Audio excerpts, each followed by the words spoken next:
Bonjour à tous et merci de me rejoindre pour parler culture et textile d'Afrique. Vous avez été nombreux à m'envoyer des messages, des commentaires et à partager et je vous en remercie. Vous avez choisi de me faire parler en premier du kente et du ndop.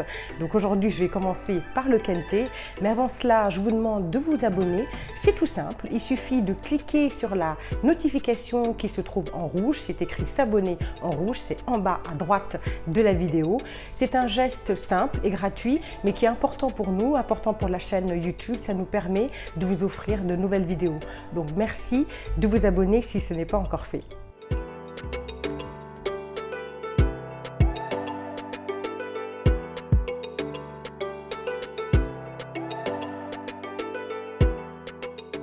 C'est parti, place au kente, l'une des étoffes les plus célèbres au monde. Étoffe aux couleurs bleu, jaune, rouge et vert et aux bandes cousues ensemble du côté étroit, le kente se caractérise par les petits dessins géométriques, losanges, carrés, triangles, méandres, etc. qui correspondent chacun à un adage. En combinant les différents dessins, on obtient d'innombrables variations dans le décor comme dans la signification. Certains kente portent un nom propre, en général celui d'un souverain, d'autres celui d'un animal, d'une plante ou d'un objet. Les premiers kente étaient tissés en blanc et noir, avec des fils de coton et des motifs très simples. Le coton était utilisé écru ou avec des teintures locales. Au fur et à mesure sont apparues de nouvelles teintures grâce à l'utilisation de plantes et d'écorces d'arbres, de fruits et de racines qui ont fini par donner leur couleur au kente. Dans leur recherche d'exclusivité, les notables commencèrent à favoriser les couleurs vertes, rouges, bleues et dorées. À l'origine, ils étaient fabriqués exclusivement pour la famille royale Ashanti du Ghana, qui en passaient parfois commande, soit pour elles-mêmes, soit pour les offrir à des fidèles, pour les remercier.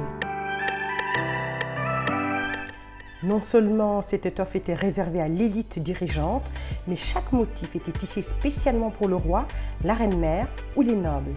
Vous le savez peut-être, les coutumes vestimentaires en Afrique avaient vocation à hiérarchiser les individus au sein de la société.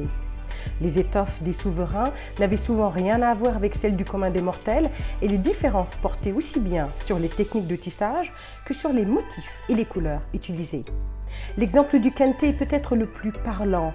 Les tisserands dessinaient chaque modèle avec l'idée que le vêtement serait un vecteur d'information à l'usage du roi ou des notables. Ainsi, au cours d'une audience, les motifs imprimés sur le vêtement devaient expliquer la mission de celui qui le portait, son caractère et sa classe sociale. Pour cette raison, tous les modèles traditionnels de kente portent des noms aux significations concrètes. Quand on recevait une autorité étrangère ou quand il fallait assister à une cérémonie, les maîtres tisserands allaient au palais pour trouver des idées pour l'occasion. Ainsi, de nouveaux dessins apparaissent constamment.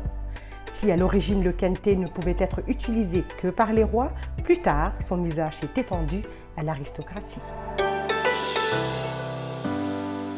Le travail du kente est laborieux. Il faut environ 24 bandes pour confectionner un complet.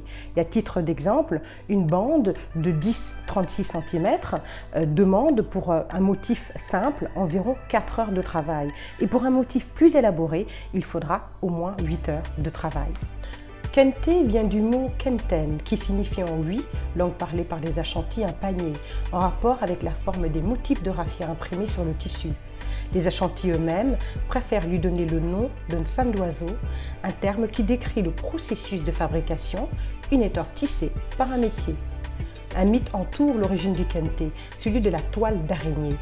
La légende raconte que deux chasseurs, Nana Koragu et Nana Amero, se sont enfoncés dans la forêt et pendant qu'ils attendaient une proie, ils se mirent à observer une araignée tissant sa toile. Étonnés, ils virent comment elle entrelaçait le fil de soie qui sortait de son abdomen et de quelle façon chacune de ses 8 pattes avait une fonction différente, créant un modèle entremêlé qu'ils n'avaient jamais vu. Quand ils retournèrent chez eux, ils construisirent les structures et outils nécessaires pour imiter le travail de l'araignée et créer la toile qui deviendra le kente. Aujourd'hui, le kente est probablement le tissu le plus connu et le plus reproduit sous toutes ses formes. Les afrodescendants le considèrent comme un héritage culturel essentiel ils le portent fièrement et le valorisent. Je vous reparlerai du kenté lorsque j'aborderai la question du sens des couleurs dans les textiles d'Afrique. C'est tout pour aujourd'hui. Merci de votre écoute. On se retrouve la semaine prochaine pour parler d'un autre tissu royal. Il s'agit d'une doc du Cameroun. D'ici là, portez-vous bien et prenez soin de vous.